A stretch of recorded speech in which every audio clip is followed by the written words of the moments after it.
trees, missing the leaves. And I just woke up not long ago. I slept late. My alarm went off. I was like, man, fuck that. I was supposed to go exercise. I'm tired. Mm-mm.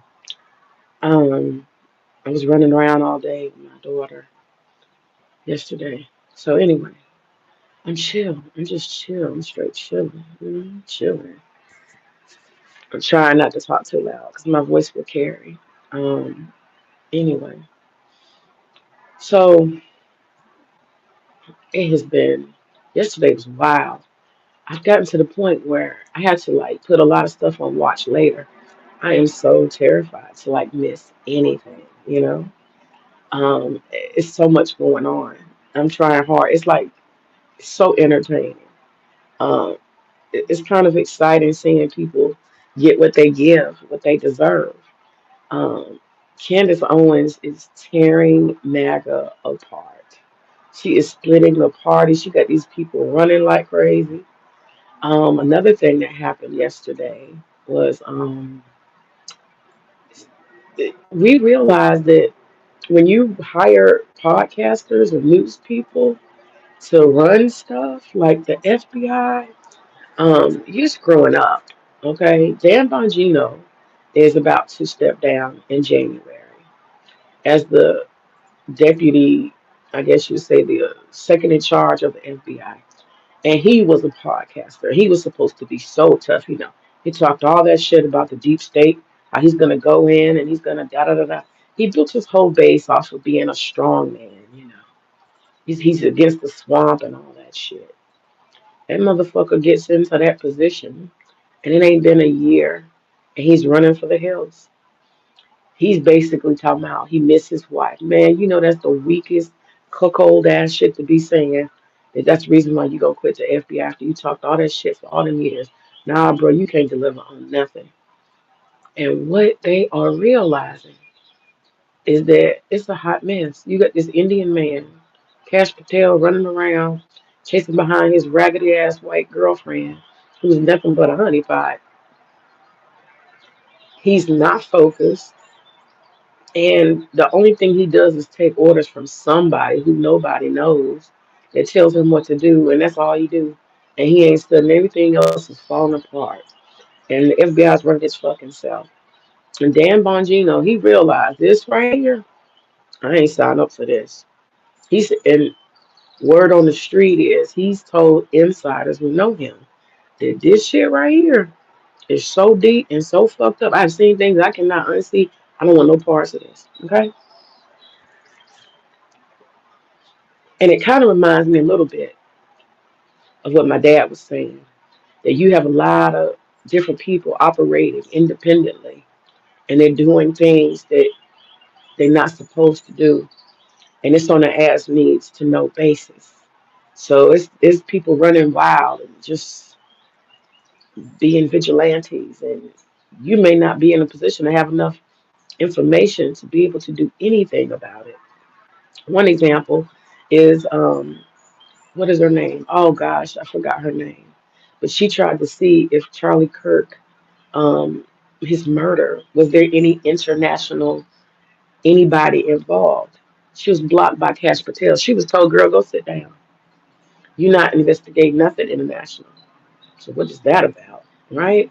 So you run into stuff like that, and that's when you realize, wow, I'm in deep shit over here. There's a whole lot of stuff going on. And when you get into the inner workings of it, you realize it ain't nothing but scandal and insanity. And I mean, I understand that. That's how institutions run. If you really know anything about institutions, I mean, I've worked as a teacher. And some of the things that they would publicly say, this is what we are, this is how we do, talk about accountability and high standards and stuff. And then you find out, that there's a teacher in your school that's been doing X, Y, and Z, and they covering it up. You're like, whoa, wait a minute. I thought we were supposed to protect children. I thought, why is this person still here? They did X, Y, and Z, and you know it. It's a fact. You investigated, and you gonna just dash that on under the, you gonna just dash that away. You just gonna make that information disappear. Where's the accountability? What happens when they do that again? And what do I look like standing here knowing what I know and not doing something about it? Who are we really? What are we really actually doing here? We protecting the institution or we protecting children? Which one is it? And you in powerless places where people who make decisions will tell you, you know what, you're the problem. So these are the type of things that institutions do, you know. And I think that's one of the things that Charlie Kirk was finding out. He created an institution and he had shit happening in there he did not fucking know about. You know, they running stock exchanges and shit, investing the money that's supposed to be donated for a nonprofit. They redirecting funds, they funding shit, you know. We see it all the time. These institutions have people doing what the fuck they want to do. We're seeing it in Minnesota. It's not news to me, but it's stuff you got to think about. These institutions don't be what they supposed to be.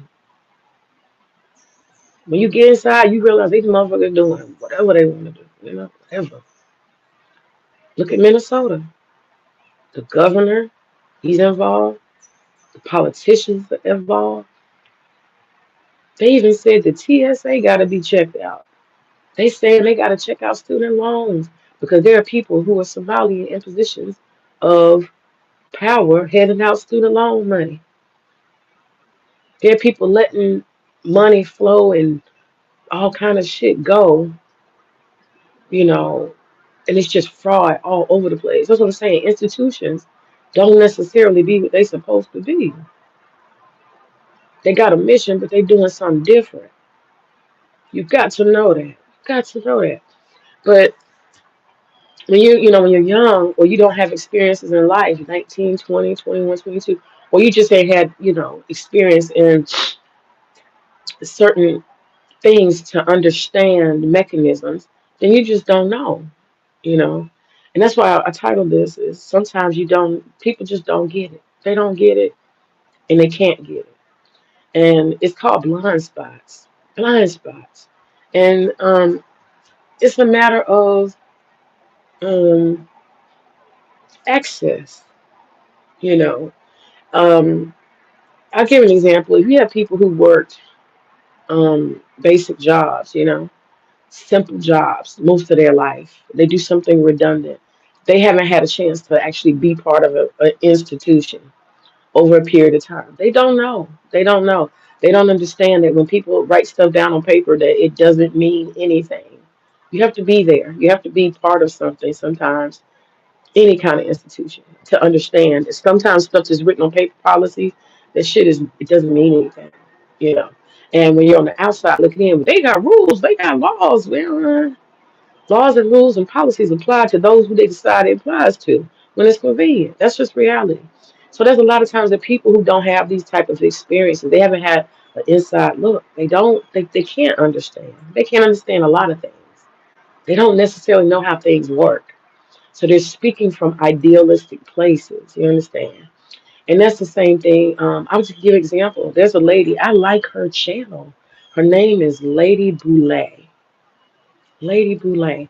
I like her channel. She has this like southern black woman, older thing going on, and she delivers the news in short little pieces, like maybe 10, 15 minutes, and she gives her take on it from a pro-black perspective. She's not, rah revolutionary, but she comes from a generally like self-preservation, black American, southern, and she's a formally educated black woman. She's probably about her 70s, right? And she was a former teacher. So I kind of took to her, whatever, Lady Boulay.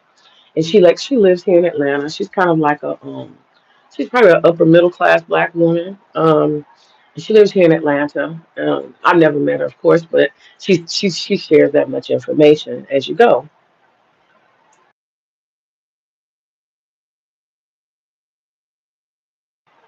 And that's why I was listening to Lady Boulay on a couple occasions. Um, she was saying stuff that was inaccurate. And I kind of let it slide. I was like, well, why would she know about X, Y, and Z? She doesn't know about that. But then she came to talk about the Somalians. She came to talk about the Somalians about, I think it was about 2 weeks ago. And hey, what's up, world? Good morning. And Lady Boulay came to talk about the Somalians the other day. And she came from a place of ignorance, complete ignorance. And her whole audience is pretty big and it's a black audience. And she proceeded to do a video. She had not been doing any research clearly on the temperature, the research, the information of the Somalians. She saw a couple of headlines and she saw ICE, and I'm guessing she's a Democrat. So she took the position that black people are wrong because we're not defending the Somalians, that as they're black, we're black, and we need to be defending them. She clearly has not heard all perspectives or even attempted to do enough research to get a real understanding of this topic, all the ins and outs, the political news, the factual news, what's going on in Minnesota. She just saw ICE chasing them down. She heard what Trump said. And as a Democrat, she decided that she was going to respond. So she started chastising African Americans, saying, I've seen some of you all and the way that you are coming down on your brothers and sisters. I like Lady Boulay. Yeah. Yes, she said that. You can go back. Exactly. She just that's why I said sometimes people don't get it. They don't know enough.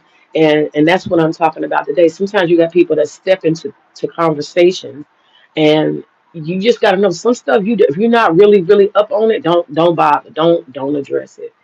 If it's not your if you don't want to do the research or you don't have a real feeling for all perspectives involved, don't even approach it. Don't do it because what can happen is they would just show you your ignorance. She lost a lot of credibility. It was about 2 weeks ago, and she was kind of like, she was kind of chastising. I can't believe Uncle Trump.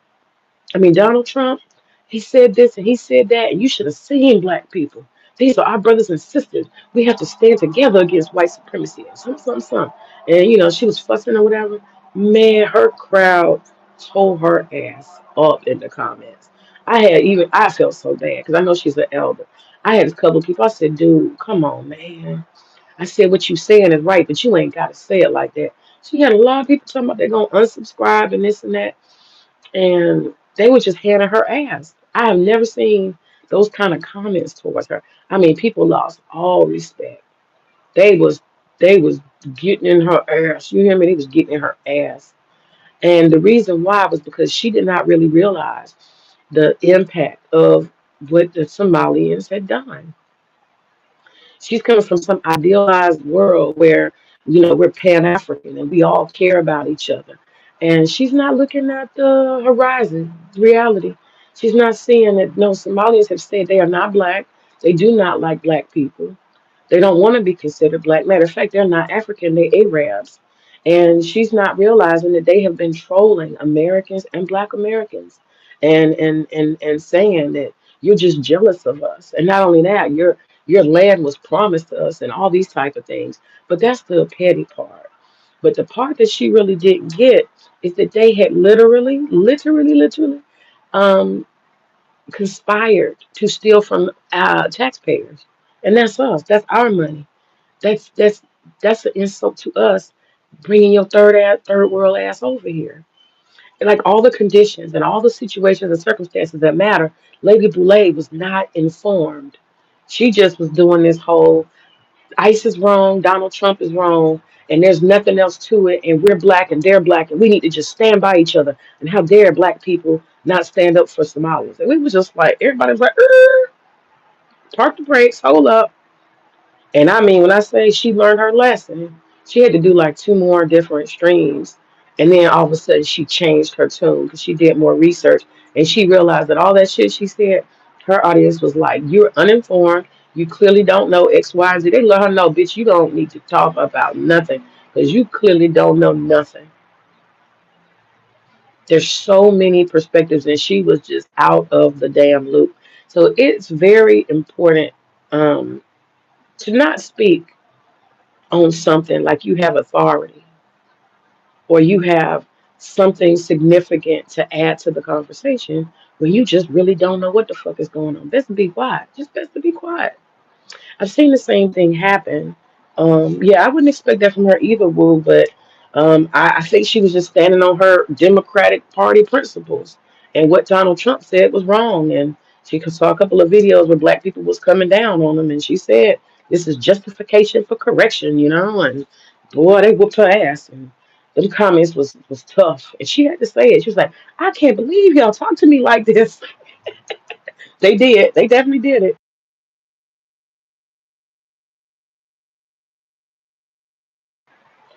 But I seen this happen too.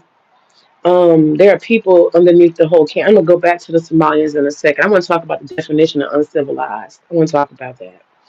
Um, I I've seen this too when people talking about Candace and stuff. Y'all, let me tell y'all real quick, just real fast. Yesterday was crazy because the people who were call themselves working for the FBI, they are so ignorant and stupid. They didn't realize that they had actually created extensions to the files that were public, and all you had to do was change the extension to, because it's all in one file, but it's just hidden. And all you have to do is change the last thing, like file number 8. You just change it to file number 9, and it showed you file number 9. These were unredacted. So now, not only that, they did not know how to block out stuff, like officially block it out. Now I don't know what program they're using. I guess I'm hoping it's not Microsoft Word, but you could just basically copy and paste the whole thing into another program, and all the words appear with the redactions gone. Because it's just like highlighting. You highlight in Microsoft Word, you just highlight, copy, and paste, and the redactions disappear. The little blocks that they block out, gone. So now everybody's ass is exposed. This shit is hilarious.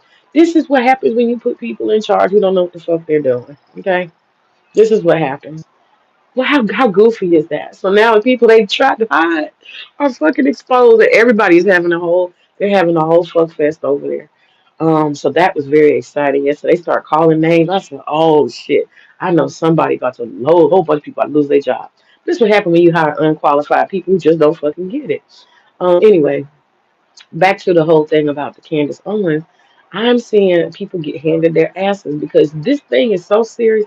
You have to follow along. If you're even involved, you have to follow along. People be all in the comments, people watching every stream, getting different perspectives from different content. And this is really a blog war, if you think about it. Most of these people are bloggers, but they got influence more than the fucking politicians do. It's like bloggers in their perspective, and some institutions are actually being able to have so much power that they can actually help change the outcome of the fucking elections. And so that's why the blogs, it's kind of ridiculous when you think about it. These bloggers are taking up all of the air. They're just bloggers. They're people with thoughts and opinions, but they have their cult like following. So, anyway, there are people who are getting stuff wrong because they're not watching enough. You got to watch every fucking detail. And it's like they're moving so quickly. And if you're not, and you go to comment or you go to say something, boy, they will tear your fucking ass up. If you misspeak, and I'm not talking about your opinion, whether you like somebody or not, but you over there, you're like a week behind or 2 days behind on the last information that happened, boy, they will tear your ass up. I've seen a couple of bloggers that are presenting information, and what happened is they missed that this person said this or they presented this evidence. They got like, lack of knowledge on something. They left something out and thought they were just gonna present it to the public in the street. Man, them comments be so full. You idiot, you don't know this. You didn't see that she did so and so responded this way. So and so gave so and so record. I mean, boy, these people are not playing with you. Do not, do not, do not. I'm talking about your own fans will turn on you for not knowing facts. This right now is a time of accuracy. If you can't be accurate, don't fucking open your mouth because people are finding out that it's not about whose side you're on. It's about you gotta follow the facts. It doesn't matter if you agree with them, if you think they're real. Do not present anything and you're misspeaking or you don't know the details of every little step. It's almost like a timeline. And if you miss anything and you try to do a blog and you don't get it right, boy, your fans, your followers, I've seen people say, I'm just gonna unfollow because you're too stupid to follow the store. I mean, people are vicious. These motherfuckers is not playing. You hear me? They getting real serious with it. It's very intense.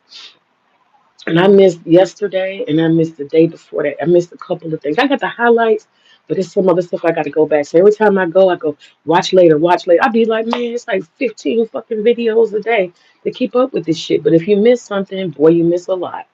So anyway, now back to the Somalians.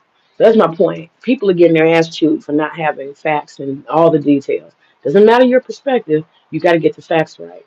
So this idea of uncivilized, I had a conversation yesterday in the chat with somebody who was on their blog, on the stream. And I've been going back and forth with this person, and I just need to stop. Because sometimes people just don't get it. Like I said earlier, people don't have enough experience to know, and they just want to talk, you know? And there are some people you can share information with, and they're evolved because of it. They have more knowledge because they, or they at least say, "Oh, let me research that." I like that type of thing. People say, "Well, I really don't know that much about this particular aspect of it, but I'm willing to go and look into it." But you have people who, just like Lady Boulay did, I have a perspective, and I'm going to stick to it, and it's only based on like what 10% of the actual knowledge, and I'm going to just run with it. And that's what I have realized. I'm dealing with somebody. It's not a big deal. I'm just responding to it. I have somebody who just doesn't know enough. They don't know pretty much anything. And they kind of were critiquing me. So that's the only reason why I'm involved, because I don't engage with people who don't know stuff. You know what I'm saying? That's not what I go. Let me go find somebody who doesn't know something in school them. No, it's not like that. I was putting my own commentary about Somalis up, and then this person started responding, kind of attacking me. Well, you just letting Trump fool you. You're a fool because Trump is making you think this and making you think that. And that's the premise, right? That's the premise. You're you're he is directing you to think something, and because of that, you are going with his narrative. You're a fool. That's the whole thing that this person is saying. They don't understand the idea of FBA, Foundational Black American. They have no concept of that. So they're speaking from that place of ignorance. And that's relevant to this conversation. FBA, Foundational Black Americans. What does that mean? That means I was here. This is my country, and this is my lineage. And I am a tribe of people. I come from a similar background. And we have our own cultural identity, and we have to delineate. We have to say, you can't mix your shit with my shit. You're not going to hide under the cover of blackness. Okay? We built a lot. We fought for this country. We did all these things. But what you're not going to do is bring your outsider ass and exploit any of that. Right? It's cultural protection. She's not aware. She doesn't know that. So none of that is part of her understanding when she speaks. First, hey, what's up, Mela? Hey, how are you? How are you? So that's the first thing. She doesn't get that. So she's blind in that way. You got to know your blind spot. She's not even aware of this whole idea of FBA. This is where the battle comes in. This is where the conflict comes. These Somalians are not getting covered. They're not going to hide and say, "Oh, we're black too," and we're not going to get out and march the streets for them. And "Oh, we're against you, Donald Trump, because they're black and we're." These motherfuckers don't think they're black. They don't want to be black. Matter of fact, they tell you they're Arabs. They say we're something different. Now, another issue is that these people have failed. I want y'all to understand they are refugees. Y'all know this. Y'all are following. Y'all know. Y'all understand. They are refugees. Somalians come from a war-torn country. It has never been really a developed country. It has always been raggedy. I'm gonna tell y'all somewhere similar. It's Haiti. Haiti has never really reached its actual development. Has there been colonialism and all kind of history? Absolutely. Has there been interventions and problems due to outsiders? Absolutely.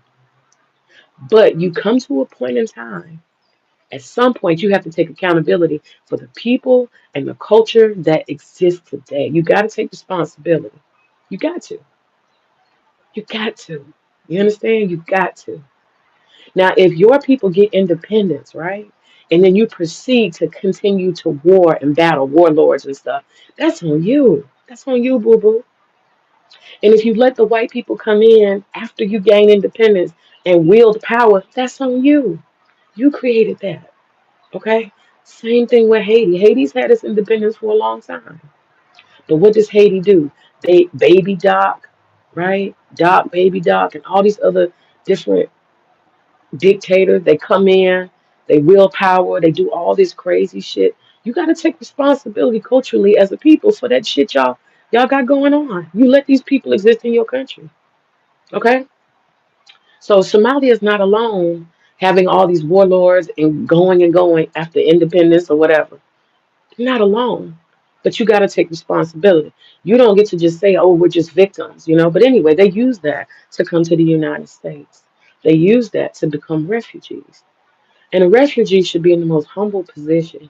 Somebody is giving you, you're talking about a free ticket to America, the land of milk and honey. People will be dying, killing, and stealing to get over here. Have y'all ever seen? That's what I'm saying. You got people like the person who's trying to critique me. She got on me yesterday. You don't know. You just still letting Donald Trump, da da da da. You know. And I'm like, I'm trying to reason with her. And I told her, I said, don't you understand that these people are uncivilized? Forget Donald Trump. They're uncivilized. They're not doing well. They are being highlighted in the media right now. Forget Donald Trump. Forget the initial, but it doesn't matter right now. They're being highlighted because of what they've done in Minnesota. So it's taken on a life of its own. And now we got to deal with that. Forget what Donald Trump said. He might be trying to deflect. He might have other motives for highlighting them. Get the monkey off his back for Epstein. That could all be true. But at the end of the day, the media is focusing on it. And what are they doing? They're investigating. They're investigating student loans. They're investigating Medicaid fraud. They're investigating TSA. They're investigating how much money went out through what banks. They're investigating nonprofits. They're looking at the food stamps and they're looking at housing vouchers. They're looking at fake businesses. They're looking at how people have been taking money and sending it here and sending it there in these shell corporations. And they're looking at how the politicians played along with it. That's the story. That's the big story. How the white politicians are selling out the American people, right? And notice it's mostly Democrats that's involved in this. It's mostly Democrats. So this is the story, and you can't change that. And what I was saying is the word uncivilized. I said, despite all of that, despite everything you may say and think, we got to deal with the fact that the Somalis are what? Uncivilized. They're uncivilized. And I was told very quickly, oh, that's a white supremacy concept. No, it's not. No, it's not. We understand what civilized and uncivilized is because we know what something being domesticated is, right? There's a dog you can bring in your house and he don't have to shit all over the place, right? He knows how to wait to eat when food is given to him. You don't have to worry about him going in your refrigerator ravaging or anything else and ravaging through all the food. He knows how to wait for food. He knows how to sit down and not run like a fool and tear everything up, not chew everything up. It's called a domesticated dog. That means they have a sense of how to behave indoors. They have a sense of how to exist and get along and be orderly. That is called domesticated. The same way animals are domesticated, human beings are what you call civilized. That is not having anything to do with white supremacy. And that's what I'm saying, man. You got people who don't get it. They don't understand how society evolves, how society operates. Societies only exist, and democracy and certain structures can only exist. Institutions can only exist among civilized people. You cannot have organizations and institutions and things that work among uncivilized people. Why? Because civilized people understand there's something called order, rules, policy, and guidelines. There's a way you do things, and there's a way you don't do things. And if you have a society that has no rules and they operate under anarchy, they are uncivilized. They are not modern. They cannot process. They cannot follow protocols. They cannot build, maintain, and support anything. You understand? But the person I'm talking to is too ignorant to understand the nature of how society is built. They can't understand it. That is called uncivilized. You cannot sustain anything. You can't maintain anything when you don't have any sense of structure and order. And I will argue, I submit to you that Somali people for generations have been uncivilized. Now, had they been civilized in the past? Possibly. And this person said, oh, well, white people aren't. Oh, that may be true. Lots of white people are uncivilized. I'm not going to argue with that. A lot of them are uncivilized when you really look at definition, right? But the vast majority of us in the United States, we live under a lot of civilization. The fact that I can drive this motherfucking car and pretty much everybody stops at the stoplight, that's civilized. That's order. It's not chaos. Because we'd have car wrecks all over the place. The fact that everybody keeps insurance, we're civilized, baby. We're in the modern world functional. We have institutions and mechanisms and all kind of things. When somebody get hit by a car, what do we do? Call the police. What does the institution of the insurance do? They make sure they file claims and they take care of things and get cars repaired. We have plenty of civilization here. So we need to really, really understand what we're saying and what we're talking about here. We're talking about a nation of chaos and anarchy, dirt and rubble. And like Trump said, it's true. People running around killing each other. That's what we're talking about. Nobody's in charge. Everybody's a warlord. Shit changes every day. The rules of engagement change every day. People are scuffling and scattering and struggling and starving. That's different. That is not. We are not the same. And for you to try to say that we are the same, you're ignorant. You're just ignorant. I gotta call it what is. You're fucking ignorant. Fucking ignorant. The fact that the majority and how complex. You think about how complex this country is. Think about all the mechanisms we have. Think about in order to maintain infrastructure, right? Water, water, power, mortgages, banks, schools, institutions. Oh, we're highly civilized. We're highly modern, baby. We take all these things for granted because we don't travel the third world. That's what I told us, baby. You don't travel. You don't know anything about how civilizations are built. You don't know anything about maintaining infrastructure. You have no clue what you're talking about. Have you ever been to a no man's land? Have you ever been to a place that does not have infrastructure, institutions, or order? Do you even understand? You don't. You don't. You don't. And that's why you can sit here and tell me I'm white supremacist because I'm calling these people uncivilized. I'm telling you that all the infrastructure, all the institutions, the schools, the this, the that, the government, all that shit working and being maintained by order, that's fucking civilized. All people in the society, for the most part, have to agree. I didn't say these motherfuckers are perfect. I didn't say you don't have evil people. I said most people have to agree to most of the rules of society in order for you to be fucking civilized and for things to work. For things to work. But we're talking about a people who come from a country that nothing works. They can't maintain anything. You understand? They can't maintain a school. They can't maintain a city. They can't maintain a power grid. They can't maintain water. They can't do it. They can't do it. And generationally, you can digress. This person has no understanding of higher concepts. Literally, you can devolve. Do people not understand that you can devolve as a society? Actually, America, we're devolving right now. You can devolve. You become less sophisticated, less orderly, more chaotic. It happens to civilizations all the time. This person has no idea of human history. And that's why I cannot talk to ignorant people. You haven't traveled, you haven't seen anything. I'm not saying everybody has to travel, but before you start speaking on third world and refugees and stuff, I go to the third world. I know what the fuck it looks like when you don't have infrastructure and you don't have standards and you have it's chaos. It's fucking chaos. It's fucking chaos. I know what chaos looks like. Most Americans can't imagine. Pictures cannot teach you chaos. Pictures can't teach you that. You have to be in it. I was in India and I had been in down New Delhi, I believe. I was in New Delhi, and I go back to my hotel room, and I am watching the news, and they're like, "Oh God, the bridge fell," and I'm like, "Oh my God, I was in that area. I didn't cross that bridge, but the bridge just fucking fell." And I'm like, "Where does that happen? Where the bridge just falls? Where does that happen?" I was so confused. Train derailments every day. This is what the third world is. It's a lot of chaos. Dominican Republic, it has different levels, but you have to travel the third world to see that a lot of this shit you take for granted, that the road is the road, that the bridge will hold, all these different things that you're normal, you're used to.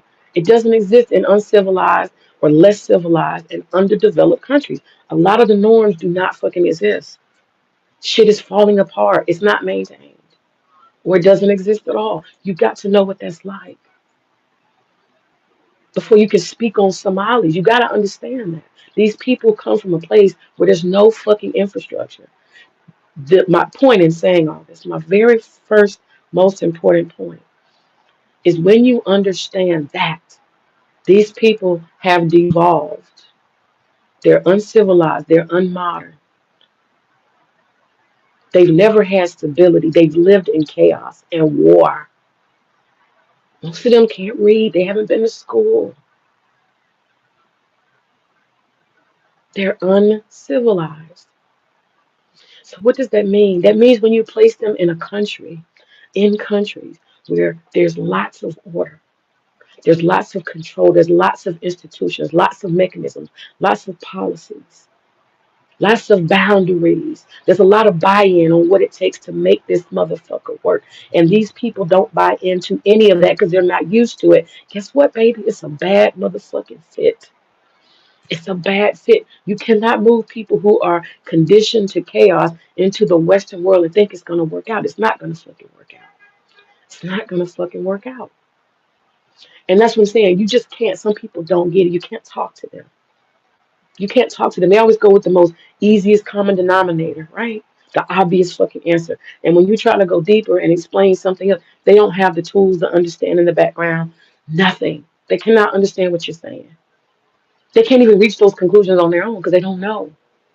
I'm talking about a person who ain't never traveled to a chaotic place. That's all I do.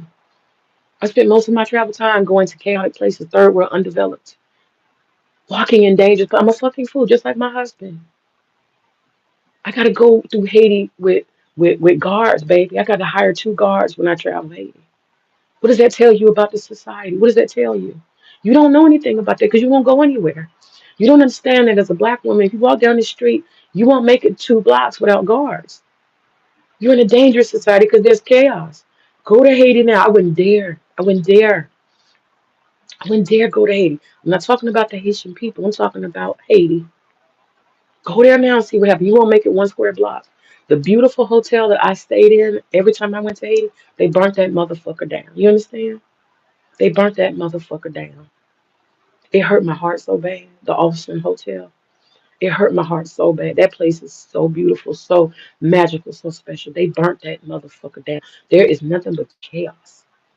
And I'm trying to tell you, these people were born generationally into this chaos. They are not fit or suited for America. They can't do it. You understand? They cannot do it. Will there be anomalies? Yes. Will you have 1 or 2 people who can overcome and become civilized and become westernized? Yes. But she just doesn't know enough. This is the norm. This is why they cut themselves off. They will not assimilate. They gather together so they can stay the same. This is a problem. If you say these 10 square blocks, this is going to all be us, and we're going to continue to be the chaotic, crazy, wild people that we've been, uncivilized. We're not going to learn English. We're not going to dress no different. We're not going to assimilate. We're not going to learn. We're not going to understand what makes this country tick. We're not going to change the way we live, the way we think about women. We're not going to modernize. We're not going to do none of that. We're going to be just like we were back in Somalia, but we're going to bring it to America. Motherfucker, it's not going to work. And let's just expand it further. What she did not know, what she does not know and cannot know, is that this is not only America. So don't make this about Trump. This is bigger than that. People have done the research, people have provided the data. Guess what? Somalis are failing wherever they are. Let me run it down. Ask Canada, how are the Somalis doing? Ask them. Ask Canada.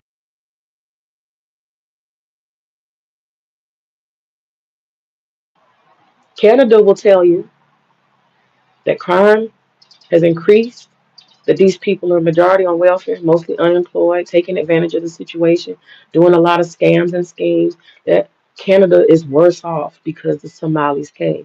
They do not want Somalis. When you look across the world, all these other countries, you look at the UK, where the Somalis are, they have the same fucking story. They were unable to assimilate. They have basically become chaotic, anarchists, They're raping and doing all kinds of things, child predators. It's very common. When they come, they bring that culture promotes child predatory behaviors. UK will tell you we are not better because Somalians are here. They contributed nothing but negative things to our society. So you got Canada, you got the UK, you got Germany, you got Russia. Where's the other place they went? Poland. They sent some of them to Poland.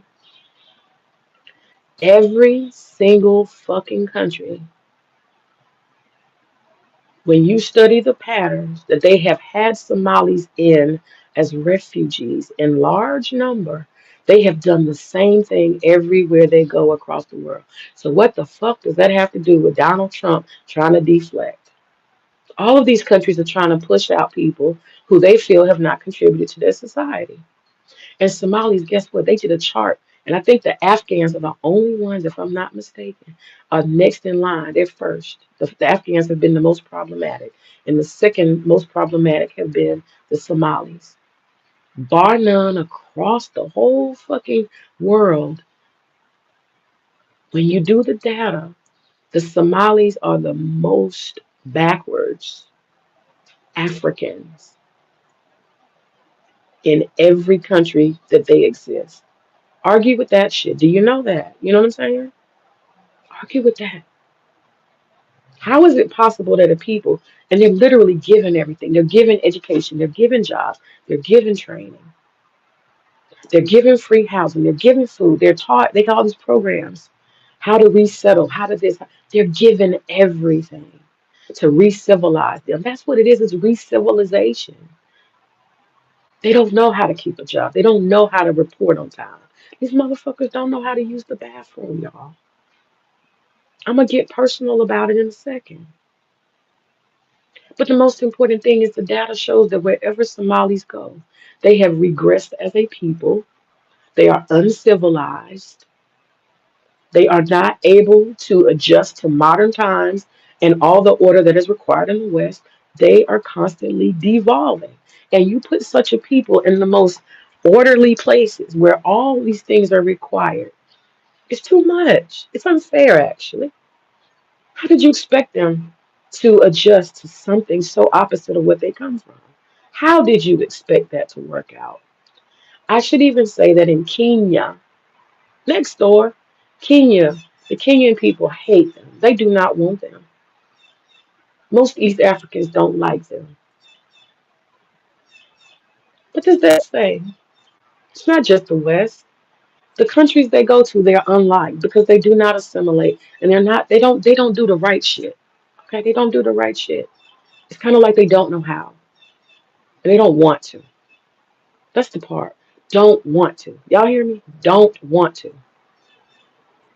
A lot of people come here and they're different. They're not the same. And we say, oh, wow, you're from so and so. But those people want to do the right thing. They want to be modern. They want to be civilized. They want to speak English. They want to make friends. They want to do business, legitimate fucking business. They want to. The Somalis don't want to. They don't have the will as a people. Okay? There are outliers, no doubt. But even second and third generations, they don't want to. You understand? And what I found out, I'm gonna get personal about it now. So you can't argue with me when I can tell you and show you across the whole fucking world. It's not America's just doing them wrong. This is what they do everywhere they go. They maintain incivility. They do not want to modernize. They do not want to assimilate. They don't want to do anything but exist for free in other people's countries and give everybody their ass to kiss while they do whatever the fuck they want to do, continuing the chaos and the anarchy that they grew up in. The fuck do you expect? I ain't mad with them for it, but they're not suited to be here. They're not suited for any Western country. They need to go back home because the only other place I can think of where that kind of chaos exists on the planet, for real, is motherfucking Haiti.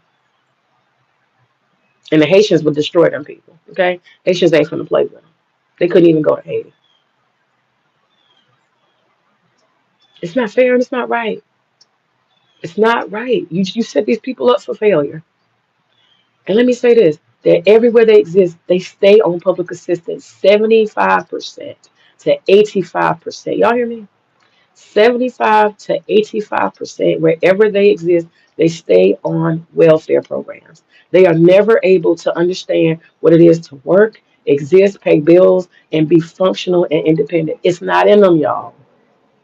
And so I can't sit and have a conversation with a person who's ignorant of all this information. You understand? I can't. You don't have it and you'll never get it. You just don't. You don't have the knowledge base and you don't want to. And then this is the part that becomes not personal for me. I just mean let's get down to who they are personally, as a tribe, as a group.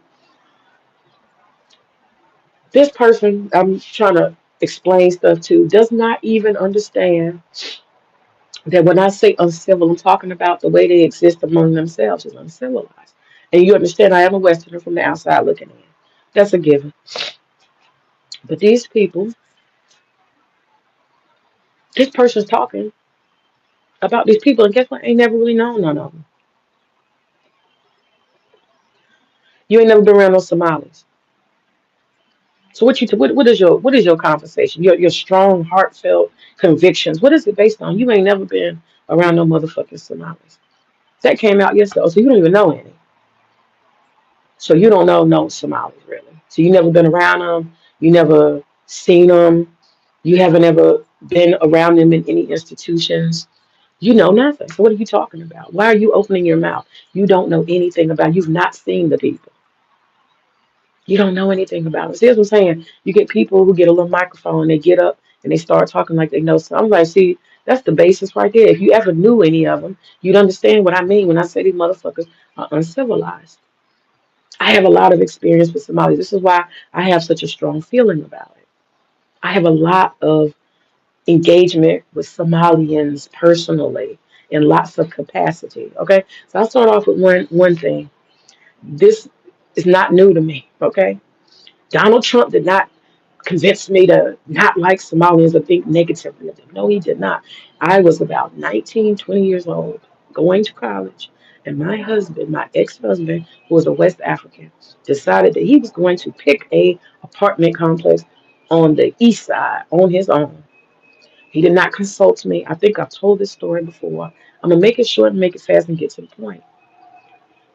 I and him start unloading the car, and it doesn't take me long at all. Unloading the truck and moving into this apartment. And I realized, wow, oh, it's a lot of the same type of people here. All these women draped in black and multiple colors. They are all clearly Muslims, big, big, long, head coverings that go down to their feet, like Afghanistan. Very covered women, not faces covered, just the big, long over their head. Looks like a tent. You understand? The big one, not the one you just put on your head like a scarf. This is unique, completely covered from head to toe, one piece of fabric. Okay. I notice everybody is like that. And I say to myself, okay, so who are these people? And I find out, oh, this whole apartment complex is what? It is a refugee camp. I did not know that. Due to housing discrimination, if you want to rent an apartment, they're not going to tell you you can't rent one because you're not a Somali. It don't work like that, right? So if you come and you say one apartment, they'll let you have an apartment. They don't tell you that 800 units are full of Somalis. So I've lived around more than 800 Somalis. That means for a year, I got to observe these people. You understand? Close proximity. All of my neighbors, my above neighbor, my below neighbor, the side, the front, the corner, everybody. It's a hallway. Two-story building on the A bottom floor and the B floor, okay? And everybody in the whole fucking building, probably 30 units. It's all Somali, 15 on top, 15, 16 on top, 16 on bottom. You understand? So I have experience. And the Somalis have been my neighbors. I've seen Somalians come, I see them go, I see how they live. I smell their food, how they cook. I interacted with them very little, but I did get to see them daily for a whole year. I could not wait to get the fuck out of there. Okay? I could not wait. And I explained to her, you don't know anything. You have not observed these people. You haven't lived around them. You haven't lived with them. I'm probably the only black person I know who ever had the experience of living around Somalis in the middle of their so-called community. The whole fucking apartment complex, 800 units, was Somalian. I see the cars they drive. I know something about them. I see how they dress. I see how their children behave. I observe everything. And I'm a curious person. So I took in everything. I'm 19 years old. I'm taking in everything. I come with an open heart. They're Muslim, I'm Muslim. That's what my husband was thinking. Oh, it's the Muslim community. Well, nigga, you didn't say they was Somalian. I learned how their Islam is different from our Islam. It's different. It's not the same. They remind me of Christians with head wraps, okay?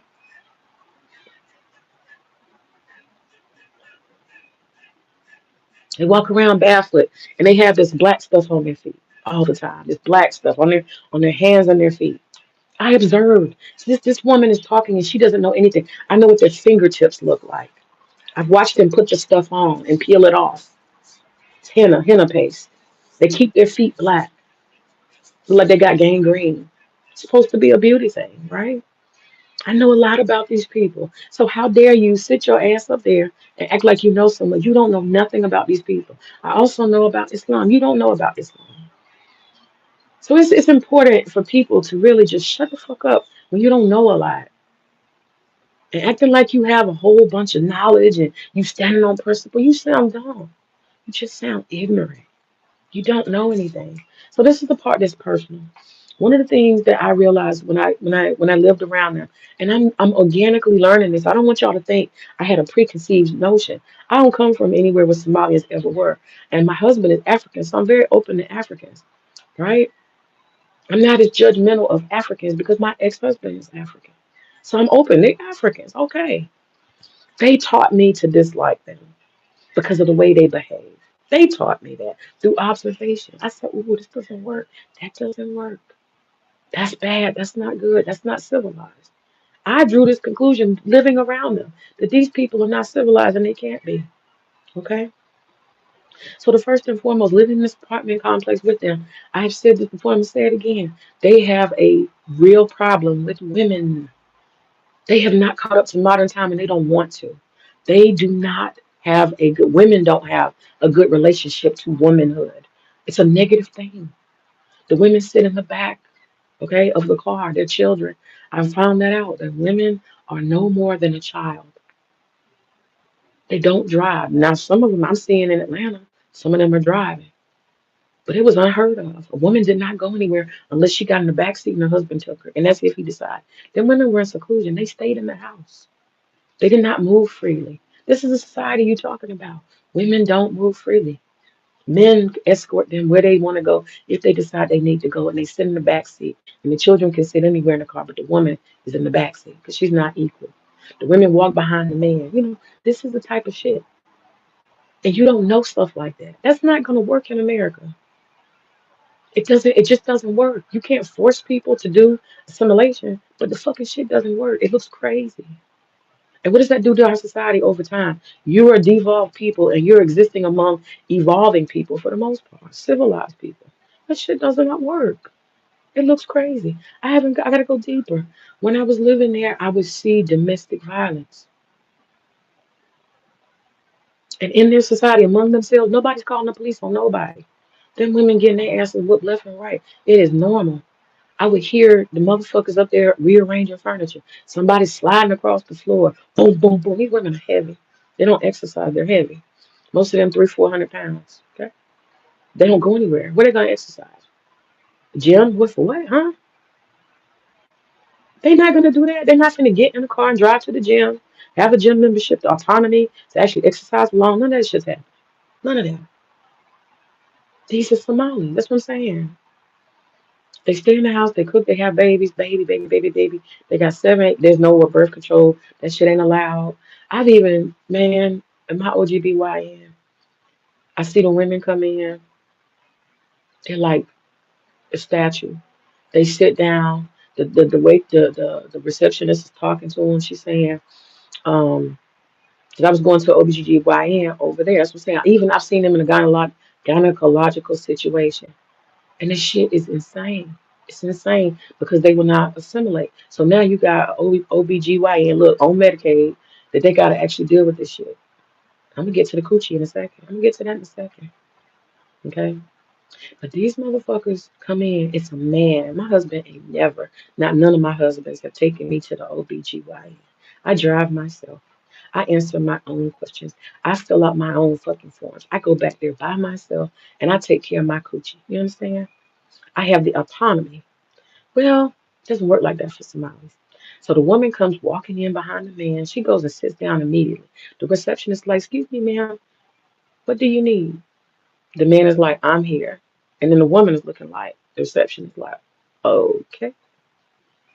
And then there's a form. So she realizes at that point this woman is not allowed to talk. You understand? That he's going to talk for her. Does she speak English or not? We don't know.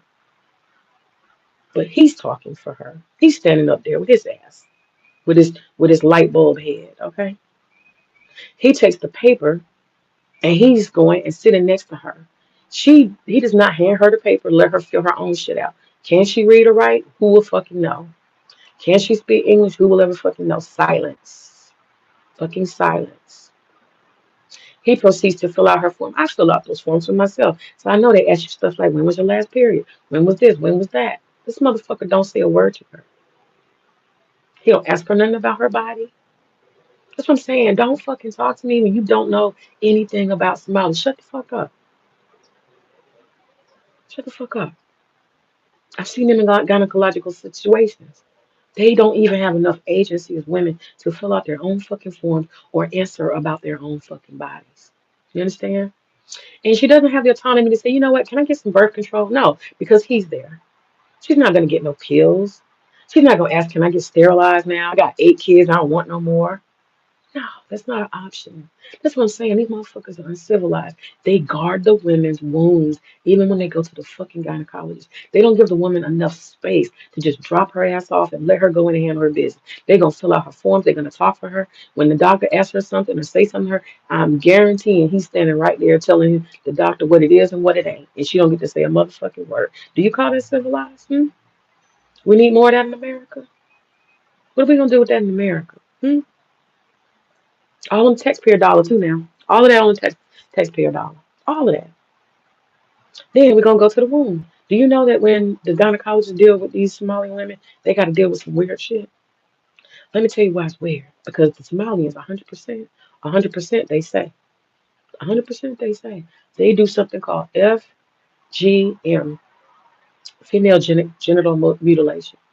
This is something that is also very backwards, uncivilized, and archaic. Very, very fucked up.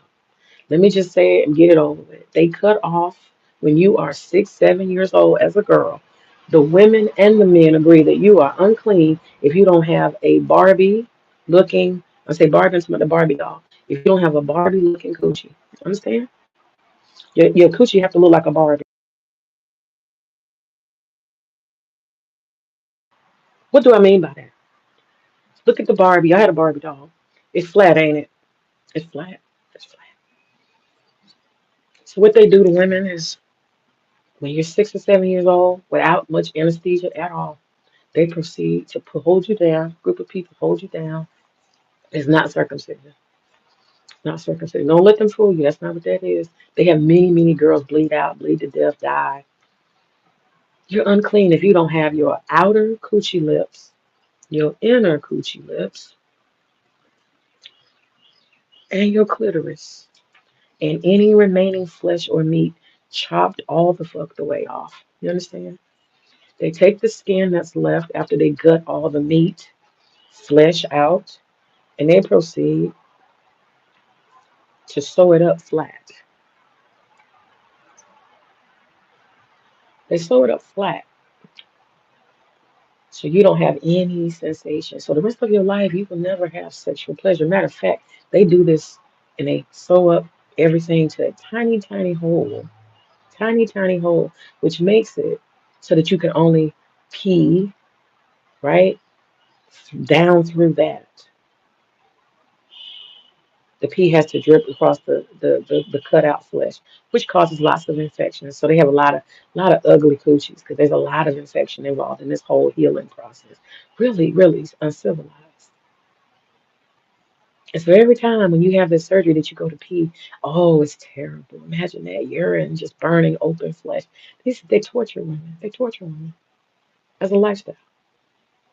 They don't give a fuck about how you feel. They don't care that that's doing harm to your health. Women get infections.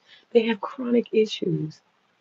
And how you gonna give birth when you got a hole the size of a fucking dime? Rip your body wide open. And then guess what they do?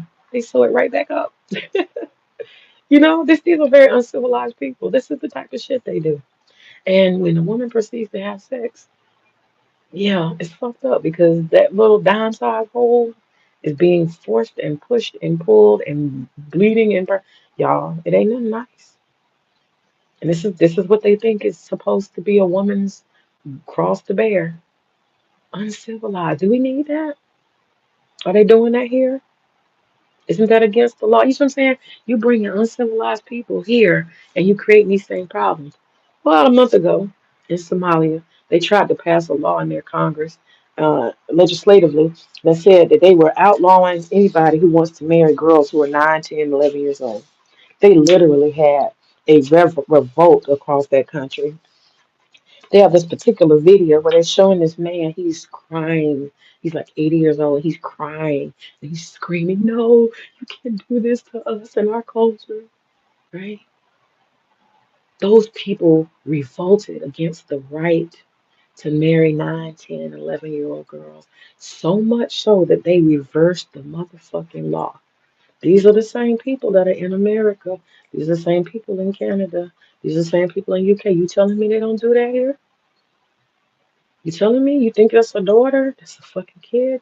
It's not a fucking daughter that's walking around with them in the goddamn DeKalb Farmers Market. That's a fucking wife. You got 20, 30-year-old men married to 9 and 10-year-old girls. And you know what? They do it here in America because they cover it up. How do I know? Again, I explained to this person who is silly and doesn't know enough.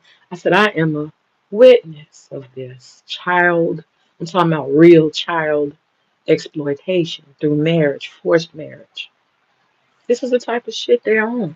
They bringing it to America. It's uncivilized. We don't have room for this. It's not right. It's not a good match. It's just not. How do I know? I was a teacher. We had a fucking field trip. And these men are control freaks. I think he thought for some reason that he could go with her. We were going to the zoo or some shit. I don't remember. Some museum.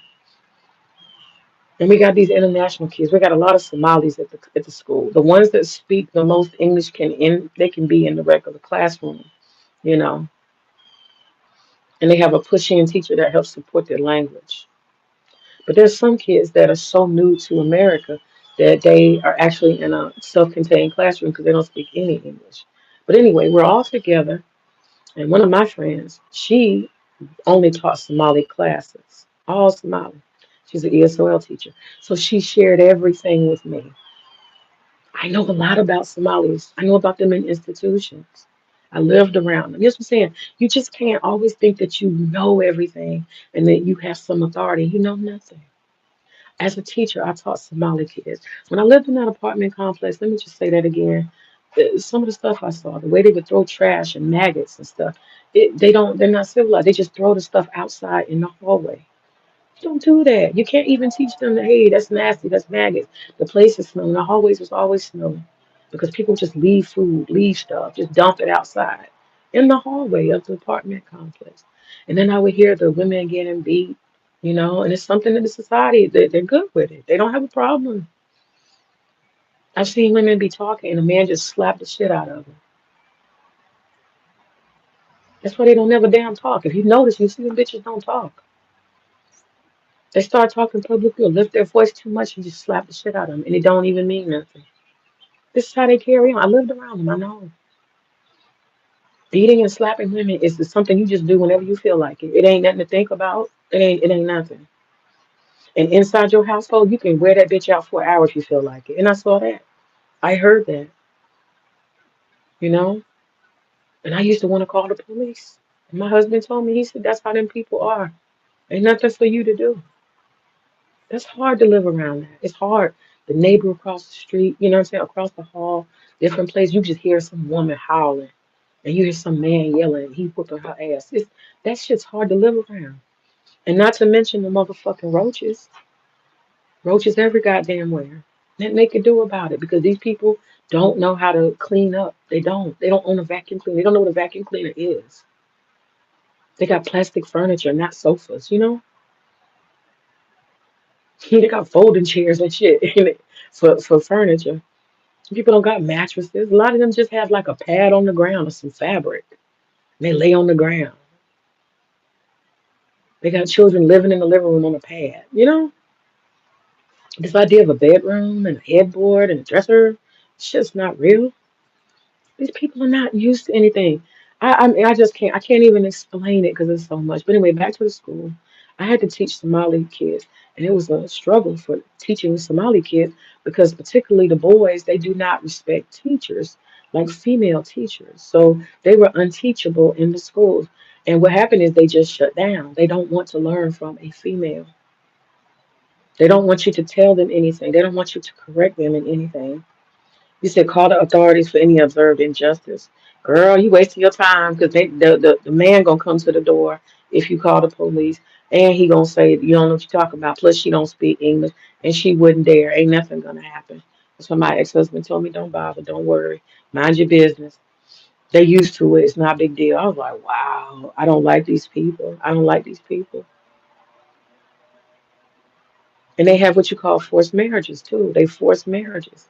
But anyway, back to the school. They're unteachable. They're uncivilized. They don't respect female teachers. They rise up against teachers, especially one of the teachers. She said she had to separate groups of boys because they would get together and start saying shit in Somali, you know, like fuck her, we're not listening to her and all that type of stuff. How does she know? Because the little Somalian girl would tell her. After class, she would tell her. They was talking about don't listen to you. You ain't shit. You don't, you don't run nothing. You're not in charge of nothing. You're not the boss. So how can you be employed in America if you have that attitude? Think about it. How you gonna keep a job if you have such a low negative belief about women, right? And you go and you try to get employed, and you're a boss that's teaching you some menial labor, something simple, because your ass is not educated. These people don't be getting educated either. They're not educatable. They're not most of them. They resist education. They don't do well with it. When I was teaching them, they will always be fucking off, not concerned, not worried. The idea of, oh, you're gonna get an A or a B and it matters. They don't give a fuck about that. I taught them, I know. They don't value education, even if it's free. You came from a third world country. They don't care. They don't give a fuck. They don't respect that shit. They don't see the purpose. They don't see it. They don't understand. What does this mean? They don't know. I'm trying to tell you, when I say uncivilized, I mean literally. You talking about caveman level people. All these things that we just understand. You go to school to learn. How do you measure learning? It's, you get a grade, A or B. You're proud of it, or you're embarrassed by it, or you got to do better. They don't get none of that. They don't get none of that. They don't even understand what the fucking point is. You understand? We're talking about totally uncivilized. Education has no purpose to these people. This is why they scamming. This is why they steal. This is why piracy is the name of the game. Steal, kill, and destroy. That's all they know. And you trying to put them in a very, very orderly society is a curse upon these people. It's not fair and it's not right.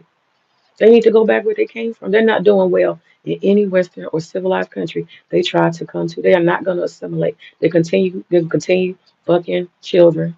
They're going to continue forcing marriages. These women are miserable. These women are miserable. They enforce marriages to these older men who don't take good care of them. They don't make any decisions. They can't just get in the car and go shopping and do anything. They can't. They are prisoners in their own home. This shit is not good, y'all. I know Somalis. I know how they live. I know something. I'm not speaking out of damn ignorance. I know something about them. They can't even go to the motherfucking gynecologist, can't even raise their mouth to speak on their own body or make any decisions independently about their own fucking feedback to the goddamn doctor. You understand? These women are not suitable. These men are not suitable for Western society. So in the school, their children are failures. They fail. Their grades are not good. They do not care. Most of them drop the fuck out. You know what they do when they drop out? I saw that at the apartment complex. They 17, 18, 19 years old. They sit around and drink what? Liquor. They sit around and drink liquor. They're supposed to be Muslim now. They don't even do Islam well, y'all. They might look Muslim. They're not operating as Muslims. These good dudes get into gangs. They had gangs in the apartment complex. They had guys playing rap music, sagging their pants, putting on do-rags, trying to speak ghetto lingo. They take all that stuff from South Central LA and they put it on like it's a fucking costume. That's the identity, if they get any kind of identity that they want in the second generation. I'm trying to tell you, these motherfuckers are not civilized. They're not civilized. Out of all the things that America has to offer, all the education opportunities, all these different institutions, nonprofits, these people are opening the doors for you to do whatever and be whatever you want to be. They offer you motherfucking loans that they don't give Americans. And instead of you wanting to, as a young man, come from a war-torn country and come to the United States, the land of milk and honey, and actually take advantage of these opportunities and get your education, go on to school. They don't got no fucking FAFSA in Somalia. They don't got no fucking student loans and grants. Do you think these motherfuckers want to care? Hell no. They don't give a damn. I'm talking about the second generation. They don't give a fuck about no damn free student loans and grants and all that. They don't give a fuck about a grade, a college, a subject, a learning, a vocation. They don't give a fuck. They don't want to learn nothing. So what they produce is nothing. This is why the crime. This is why the stealing. This is why the scandals. This is why. This is why the welfare. They have no fucking intention on doing anything productive in this country. I am here as a witness to it. I see them in schools as my student. I see them not give a fuck about grades. I see them drop out. I see them go loiter and be part of gangs. I see them do fuck shit. Then they got the nerve to catcall. I told you I was a victim of that too when I lived there. Hey, baby, bring that ass over here. What? This is not Muslim behavior. And as a Muslim, I was offended. Because you're not supposed to do that as a Muslim. You're supposed to have self respect and dignity. You're supposed to respect women who cover their bodies. You're not supposed to talk to them like that. Why are you talking to me like that? And I'm a married woman. Disrespectful. Very disrespectful people. They do not have any rules, boundaries. They just do whatever the fuck they want to do. Y'all don't understand that? They do whatever they want to do. They are lawless. That is part of the definition of uncivilized. They are lawless. I'm not speaking from a place of hate. I'm speaking from a place of experience. And as a teacher, when I would see a Somali, I said, God damn, I don't want this motherfucker in my class. Because I knew it was going to be nothing but trouble. And then I would try to call their parents. Do you know? They would lie. They would lie. They supposed to tell their parent what I said. They would lie. I was always smart enough to keep me a Somalian girl around, just like I learned from my friend. I was always smart enough to keep the. Did you call your mother? Get your mother on the phone. And I don't have to get that girl, know, that I'm using her for translation. She already knew what her job was. You listen. You tell me later. Get your mom on the phone. I get the boy over there. I get his mom on the phone.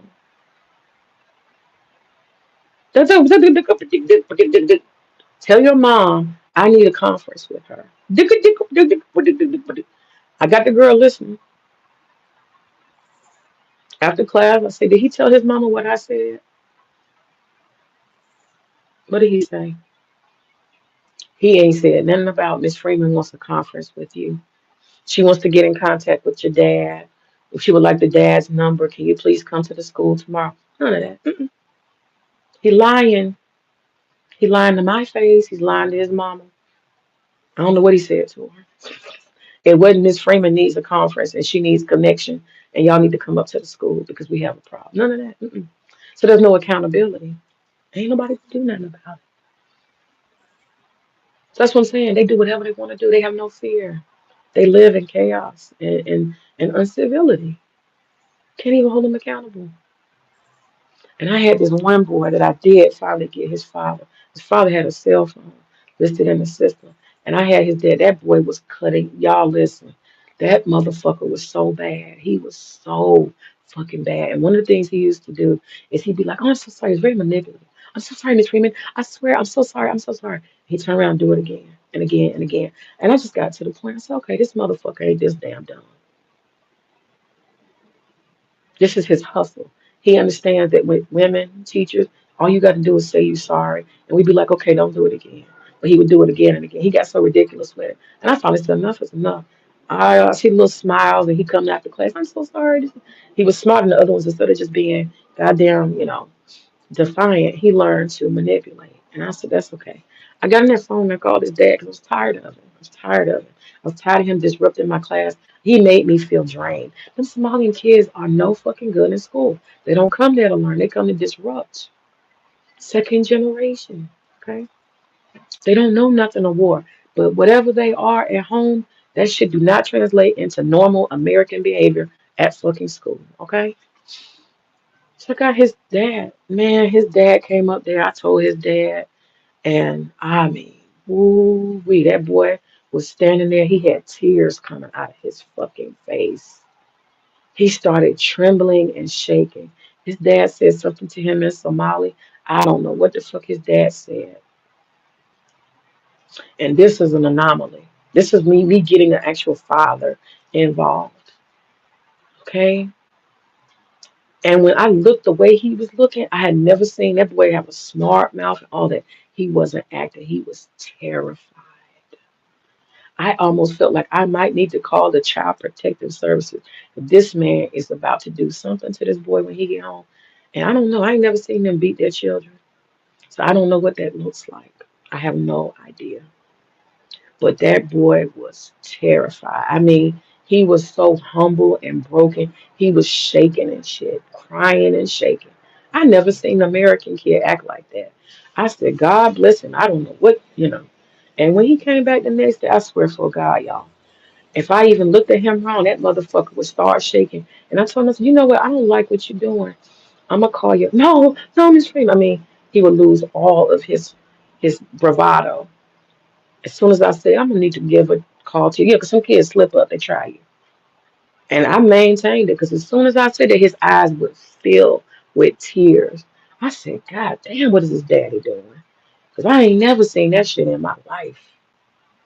I don't know if he tied him to a post and beat him to kingdom come.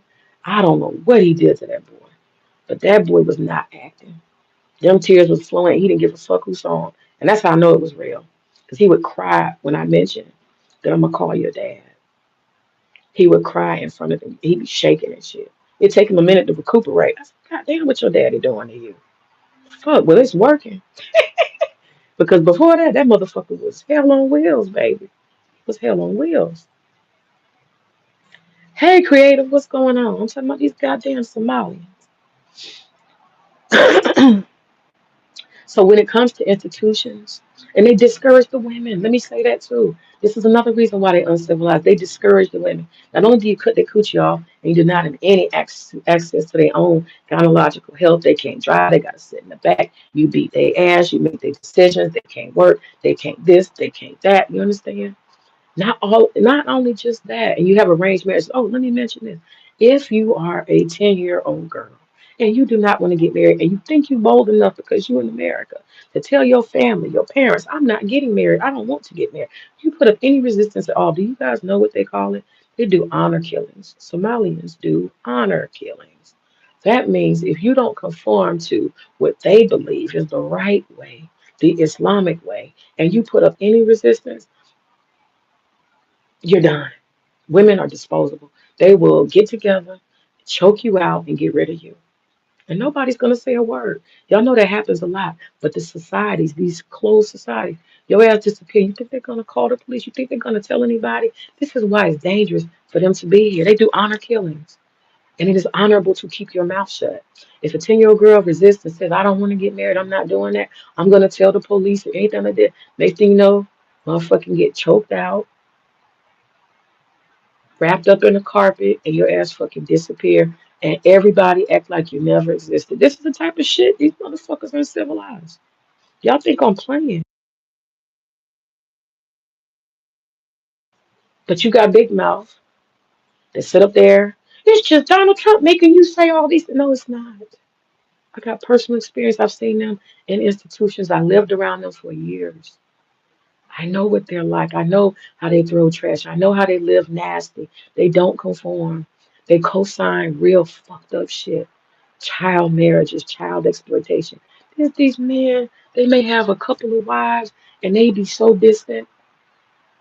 That's another thing, the polygamy. They have all the women on the welfare. These women are being married against their will to these old ass men. So you had this old ass man, and he got a damn 14-year-old wife, a 30-year-old wife, and a 60-year-old wife. And he just adds to the collection. This is what the fuck they bring to America. And you telling me I don't know what the fuck I'm talking about? They doing polygamy. Hey, the motherfuckers are polygamists. I'm not against polygamy, but I like orderly polygamy. Not that shit they doing. I like consensual polygamy, not forced. Telling some 14-year-old girl who want to go to college in America that she's gonna be a third wife. What the fuck? This is what they do here. They gotta go, y'all. They gotta go. They're not civilized.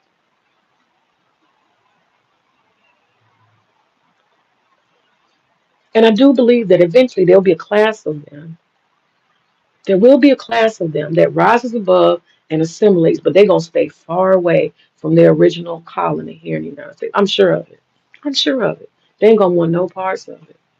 None. They're gonna have to just disavow that shit and move on. If you got any fucking sense, that's what you have to do. Because to live around this uncivilized shit, the lawlessness, they're still doing. They're still cutting girls' coochies off here in Minnesota, here in Detroit, wherever they live, Maine. They're still doing that shit. They're still we're having women that can't go to the gynecologist on their own. They still don't let women go to school. You know how many Somali girls here that are 14 and 15 should be in school and they're not? You're not finna enforce that. You're not finna get them educated for what? They're gonna be baby factories. They're about to get married off next year and be a baby factory the rest of their life. They live in America and they're not allowed to go to school. That shit exists here. It exists. It's real. And this is one situation that I had when I saw it, and I was sickened. I was sickened. Me and all the other teachers, most of us are all women. We were sickened. We wanted to just, you know how you just fight the air. We were so angry. We wanted to fight the air. We were going on a field trip. And like I said, these men are very controlling of the women. And the idea that she had to have permission slip, right?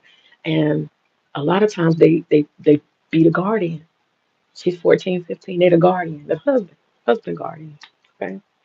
So you gotta get the permission slip filled out. So here he go, husband filling out the permission slip for this 14-year-old girl. High school, ninth grade. Y'all, this was a rough day. It was triggering. So this girl, she's getting on, and you don't necessarily know if they're married. You don't know, you know. And what happened was he came because he wanted to see where she was sitting, and he wanted to make sure that she sat in the seat by herself. That's why the fuck he came, okay? Because he got his ass on the bus, and the bus driver's like, "What are you doing? What are you doing?" And he told her, he said he wanted her to sit in the front by the bus driver, the front first seat. He wanted to make that arrangement. He said when she's riding on the bus, I want her sitting. He didn't want her in the back of the bus or mixing boy girl seats and all that. That's why he came up to the school. This motherfucker was old. He probably was like in his 40s or late 30s, 40, 14-year-old girl. And we was just looking like, you stand around once you get the kids counted on the bus. We stand around waiting for this, y'all, it's time to go, load the buses. The teachers get on and stuff like that. Teachers is one that sits in the front seat, and then another teacher sits in the far back seat, in the very back of the bus. So we're all standing around the entrance of the bus, and we're like, who's this dude walking up? So all eyes on him. And then he goes onto the bus and he calls her. He's like, I got to find her. And he calls her to the front of the bus. And then he tells the bus driver she needs to sit in the front because she's sitting in the front seat. And then the lady did say, well, usually a teacher sits here. And he was like, oh, okay, okay, no problem. And then the motherfucker comes down out the bus. I remember it like it was yesterday. He comes down out of the bus and he has a second thought. He goes up into the bus and he grabs the girl and he kind of like pulls her close, like to give her a hug. And he proceeds to try to kiss her on the mouth. And she's turning her head. And he moves his head and he's trying to make her kiss him. I was just like, oh my God. 'Cause at first, I thought it was a dad at first. And that's when we realized this, oh, that's something else.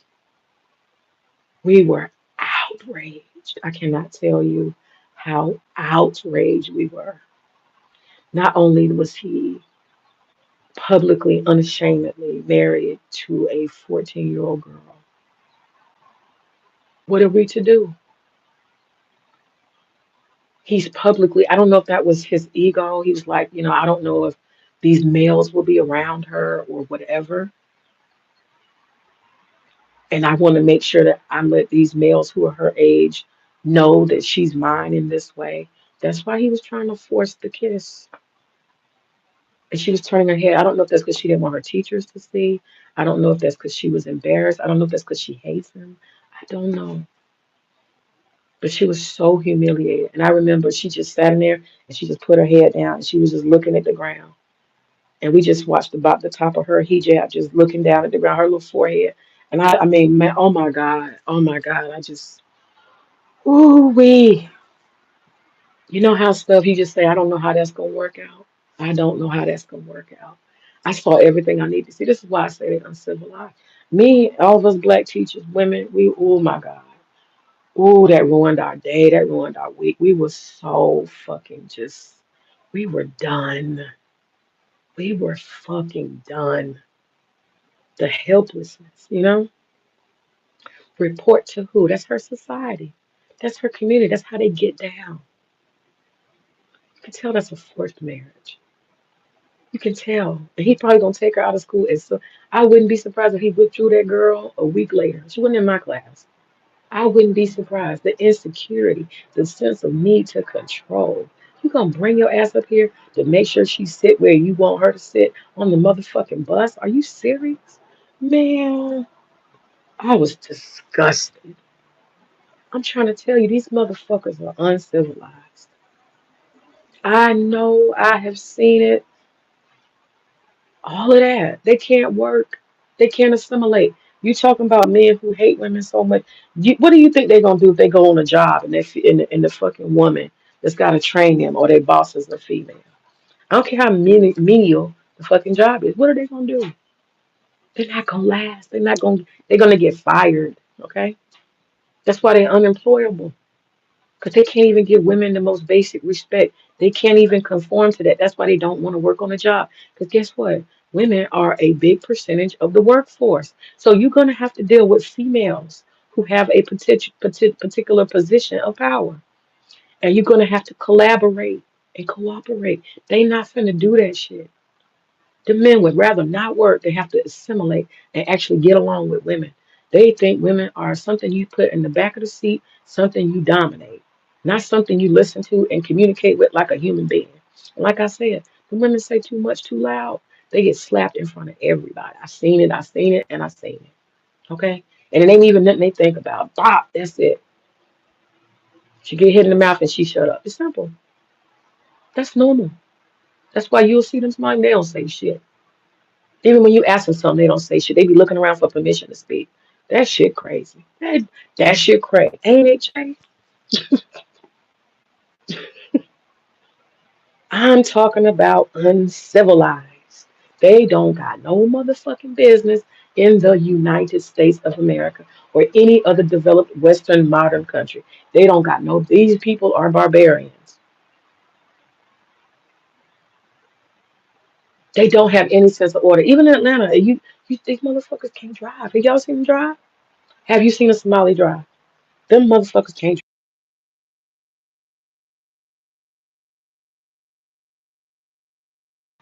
How do I know? I lived around them. And I used to ride the bus. Sometimes I'd have to catch a cab, and they used to dominate the cabs. That's the only skill they came to America that they actually could do.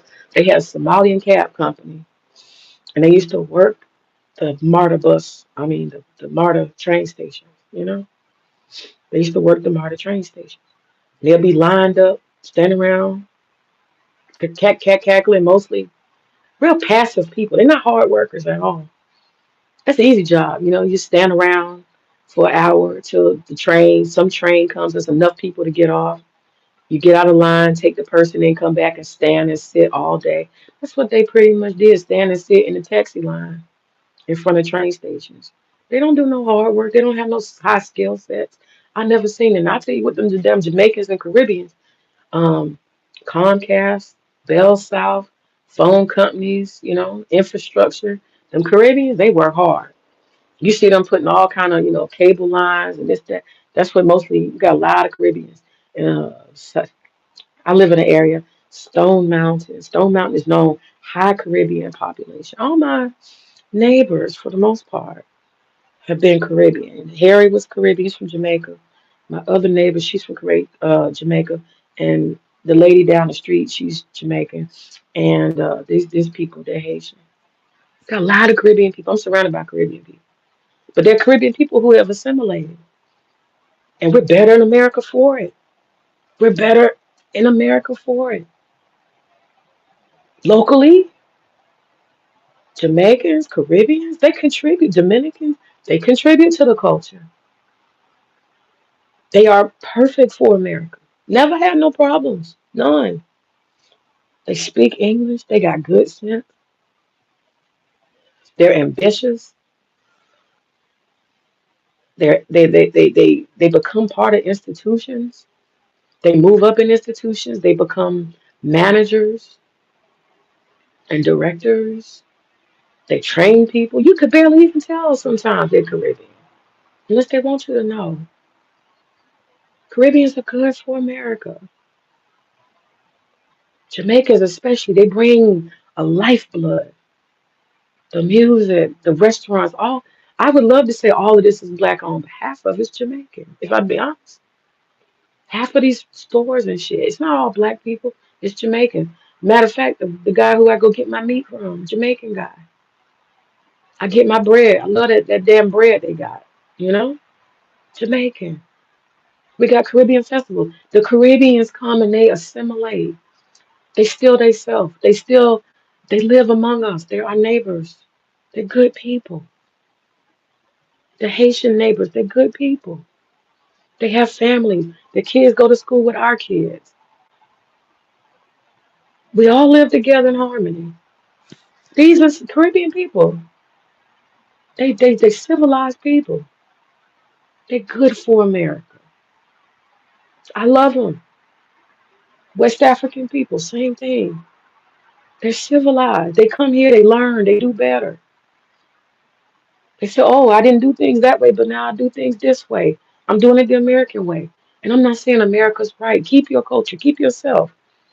You don't have to let go of who you are, but you don't need to be in conflict with what's already here. And the Somalis don't give a fuck about it. You understand? We know the Caribbean folks ain't on no damn welfare. They motherfuckers work two jobs. They got a business and a damn full time job.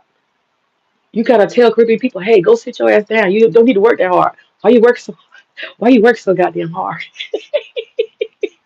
That shit ain't a joke. Them motherfuckers be working, boy. They some hardworking people, you know? They hardworking. They contribute to society. They be buying shit, selling shit, opening businesses. Nobody can say that Caribbean people are not good for America. It's impossible. They're everywhere. And we appreciate them. It brings something to the table. They make America, the American fabric, brighter because they're here. I love Caribbean people. I feel the same way about West African people. You know, they come here, they become doctors and dentists. You know, I got sick the other time, not long ago. I had my cold, and I was like, I can't take it. All this coughing getting on my nerves. So I go to the urgent care. Guess who my doctor is? Nigerian guy. He poked my stomach. He said, "Hey, Tubby, you need to walk your room." I said, "What?" He said, "Just get up and walk your room. You need to walk." He brings special energy to being a doctor. You know, I love Indian and I love Nigerian doctors. They're the best, and nurses. They're the best. You know, I love West African people. They bring something to the fabric of America. A lot of my customers, they got different businesses and stuff. I love West African people. They are educated, they're intelligent, they're respectful. They bring some Africans, no. Somalians are barbarians. Okay? If you ever live around them, be around them in close proximity, you are going to see a whole bunch of shit that disturbs your soul. Okay? And the last thing I'm gonna say is this: another place that I interacted with Somalians is in the DeKalb Farmers Market. So this was phase one. I don't know if a lot of people know that, but Atlanta was phase one for the Somali refugees. because that was back in like, yeah, 2000. No, that was 1998. It was 1998 when I lived among the Somalis. And there, I call it a refugee camp. Basically, they take a whole apartment complex and they set it aside for these refugee populations. Now, the Somalians have two places. They have it over there on Memorial Drive. That's where they first phase, when they first brought Somali refugees, they brought them to Atlanta. Okay. And Atlanta has been the test site for a lot of them. They also did the Sudanese like that. They also have Laotians, and it's another one. Hmong, some shit, Hmong people. Um, I'm not sure if that's Laotian. They've had four phases. They've had Ethiopians, Somalians, these people from Laotia, and wait a minute. There's one more Asian. Is it Bhutan or is it? Oh man, what the? It's another country. It's an Islamic Asian countries, not Indonesia. Anyway, and they had so Somali and the Sudanese. Okay, so we had Ethiopian, Somalian, Sudanese, and then these Laotians. I don't know what happened in Laotia. I don't know. Don't ask me. And I believe they brought a small amount of Afghans here, a small amount. So anyway, we've had four, I guess you say, waves of um, immigrants that came to Atlanta and settled. And right now, a lot of them live in this place called Clarkston. Clarkston right now is being gentrified. So they're being priced out of Somalia. The Somalians and those Asian Laotians, they're being pushed out of that area due to gentrification. But yeah, we had a phase of them here. And so one of the things that they do is they pick an institution or a business and they feed them into that industry. I think they should have fed them into Coca-Cola. That would have been a good business to feed them into, you know, transporting Coca-Cola, loading Coca-Cola, driving Coca-Cola, um, to the different convenience stores and stocking. I mean, that would have been a good job had they put them in Coca-Cola. But then again, that would have maybe disturbed the local economy because you have a lot of Americans that keep those jobs. But anyway, place called the Cab Farmers Market. Okay. So the Cab Farmers Market became the destination, the work destination for the Somalis. And I meant to say this too. They give them English classes, but they don't want to learn English. They actually have buses that will come and bring them. There was this place called the Cab Tech, and they created a whole institution inside of the Cab Tech for language acquisition for these Somalis and all these different refugees. So they had a whole institution. Them motherfuckers don't want to learn. They don't want to learn English. They don't want to learn. So that there's that. There's that. Um, they could. They got all kind of opportunities. Free, free. Government money for them to learn English. They don't want to learn. That must be like one bus of people. That's it. They don't want to learn English. They're not interested. Um, but yeah, the Cab Farmers Market, that's what I was gonna say. The Cab Farmers Market. So the Cab Farmers Market is a place where it's a really big market. They have fish, they have chicken, they have all kind of vegetables, nuts, coffee, flowers. They have all this stuff, and it's like a madhouse. It's a huge facility, and they have cashiers. They got like shit, 100 cashiers at a time. This place is huge, and when you go in there, it's like all kinds of fruits and vegetables and stuff, and that stuff is being grabbed by people by the boxes. It's a very busy place. So, within an hour, the corn has to be refilled. Everything that's in a bin has to be refilled every hour on the hour because people are buying so much. People go in there, they buy like 10 cloves of broccoli, florets or whatever, and then somebody will come behind them. I mean, that table will get empty. It's a big table, but it'll get empty in no time. So you have to. So this is where they poured their Somali workforce into doing this work. It's pretty easy. You come out, you put the food on the bin, you go back to the back, get some more. Easy jobs. They gave them easy jobs.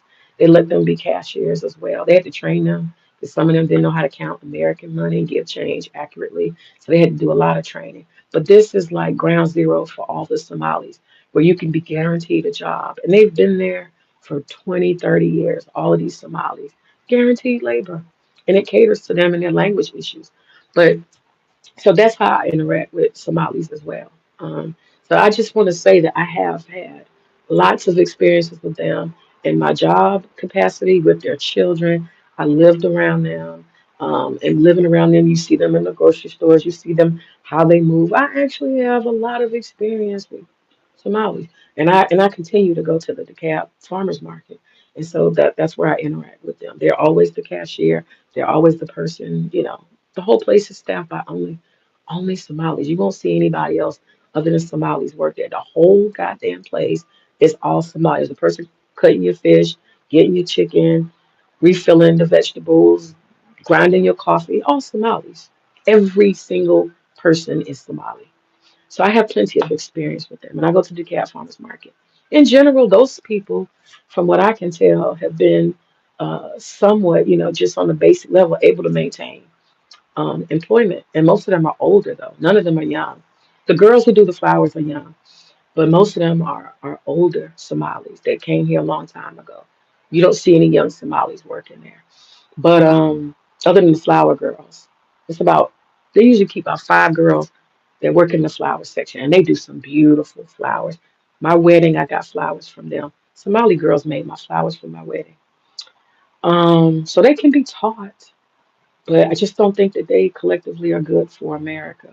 And the thing I'm bringing up about the cat farmers market is this. Um, I remember going into the bathroom stall in the DeKalb Farmers Market, and I was so confused. Even stuff like hand washing, that stuff has to be taught. My friend told me that. She said, they had to do every year they have to do a personal hygiene class for the Somali kids. You wouldn't think, right? I just have a class and I teach English. You actually have to tell them, hey, you gotta wash every day. You gotta put on deodorant. You have to change clothes. You know, stuff like that. And a lot of kids would laugh at them because they wear too many different mismatched colors. That's one of the reasons why they had a hard time assimilating as teenagers because their parents would just go to the thrift store and they would buy a bunch of shirts and pants and outfits, and then nothing matched.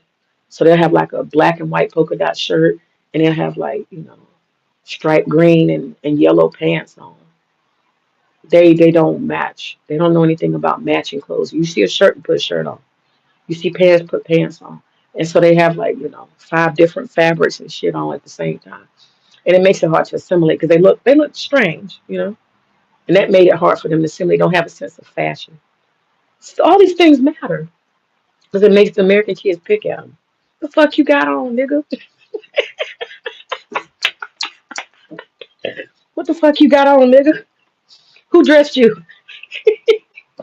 It makes it hard to assimilate when you don't have a sense of fashion. But when you coming from a war-torn country where you just running for your life and you put on whatever clothes you can, you don't think about my shit don't match.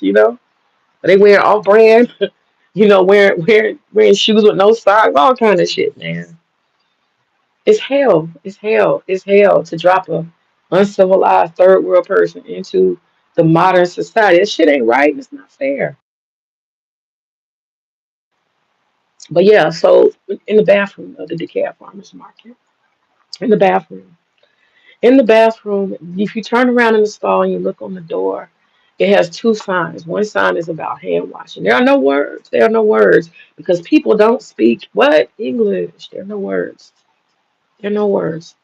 It's a picture of like a before and after you know, showing hand washing.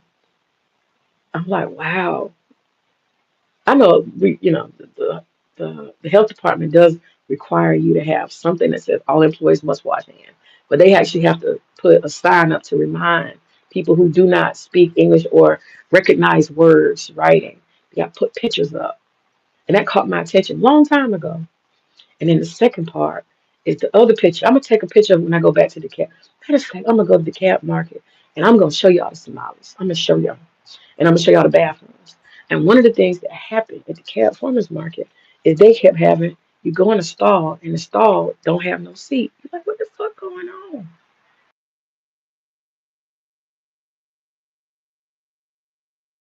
Why don't the motherfucking stall have seats? Why the seats broken? Missing. Talking about women's bathroom. How is the damn seat missing? And you probably still see it to this day.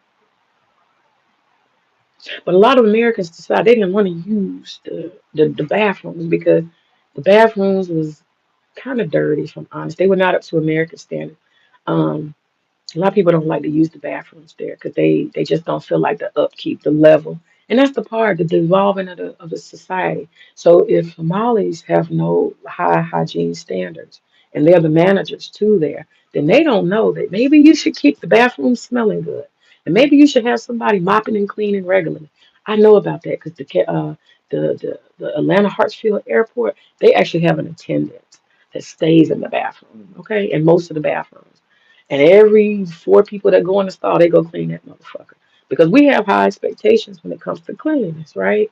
You don't just let a bathroom get nasty and dirty and diarrhea and shit on the walls and pads and tampons throw it all over. You don't let the place get like that. No. You maintain cleanliness standards. But they don't know nothing about that at the cat farmers markets. You got a lot of Americans that have seen some things because there's a lot of people who don't know better or what to do and what not to do in the bathroom who are from Somalia, and they didn't say shit. They like, I ain't using the bathroom. A lot of people tell you, I'm not using the bathroom at the Cat Farmers Market. Fuck that. I'll wait till I get home. I piss on myself before I go in that nasty ass bathroom. But anyway, you see what I'm saying? How that changes the standards when you have people who are not uncivilized and modern and don't give a damn. That type of thing. The other picture that you see on the wall in the Cat Farmers Market, when you close the door of the stall, is a picture of a woman standing on top of the toilet and it has a big X through it. She's standing on top of the toilet. Why is this relevant? Because that's what they do. They don't know how to use a toilet. Where would a toilet be in a country where people have been killing and stealing and destroying for the past 30, 40, 50, 60 years? Where would you ever get a chance to use a commode, as we call it, a toilet, a proper porcelain toilet? Where would you get a chance? You wouldn't. Mm-mm, mm-mm. So they don't know how to use a toilet. Who's gonna tell them how when they in a closed society and they don't talk to nobody else and they're not allowed to like move freely among the people? And they're in controlled situations. How are they gonna learn how to use a toilet? So in the cat farmers market where they're concentrated and they don't know no better how to use the toilet, they stand on top of the toilet. They would stand on top of the toilet. And of course, you know how the toilet can move left, move right.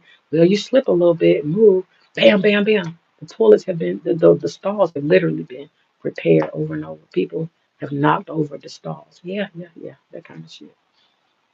Check the foundation of it. I'll show you. I'll show you. I go to the cat farmers market. I'll show y'all. And not only that, they break the toilet lid, break the fuck off. So that's why a lot of the toilets don't have it because they stand on the toilet. So the picture shows don't stand on the toilet, and then it shows a woman sitting on the toilet. No words, just a diagram. This is what I'm talking about. So I know what I'm talking about when I say, and I'm not being white supremacist. I'm speaking for fact. These people are not modern and they don't care. That's the most important part. You don't have to come from a modern nation, but you have to care and want to do better. They don't care. May not care. You understand? They don't care. They don't want to do differently. So I'm sure I'm gonna look when I go. They got about 15, 20 bathroom stalls. I go through and I look and see that they still got toe up toilet stalls because these Somalis keep standing on the goddamn toilet. I'm not wrong when I say I've shared everything I've got. I've shared it all, made my case that you were talking about bringing uncivilized people to one of the most modern, wealthy countries in the world, and that shit is not fucking fitting. And if you need more information, go your ass to YouTube and look at how they're talking about how they stole. That tells you a lot. You work for me, white boy. Go to work. Go taxpayer. Go get my money so I can eat for free. Go look. That's not how civilized people do when they done wrong. When somebody saved you from that bloody fucking desert and you repay them by talking shit, because y'all then collectively stole $10 billion and counting. $10 billion and counting. That's one country. I mean, that's one state so far. One state so far. Maine, Columbus, Ohio, Augusta, Maine, and what's the other one? I think it's somewhere in Texas. And they probably need to do that shit in Atlanta too. 'Cause there's a lot of them in Atlanta. All these fake healthcare services, exploiting our hard earned tax dollars. Listen, at some point you gotta pay the piper. What goes around comes around. And I should say this too. I gotta throw this piece of bullshit into the mix. Chantel Simone, self-deported or deported, the bitch is gone. And um, she looking different. That's all I'm gonna say. She looking real different nowadays. Now that she's back in her country. She looking different. Um, she came here, and in my opinion, she was pillaging, exploiting African American culture for her own, her own money, her own benefit. And yeah, she back home now, and she just looking different. That's all I'm gonna say. I'm gonna leave it at that. I'll say. Listen, y'all have a good day. I appreciate y'all. Please leave your thoughts in the comments. I appreciate y'all. I'm gonna get busy with my day. I'll say.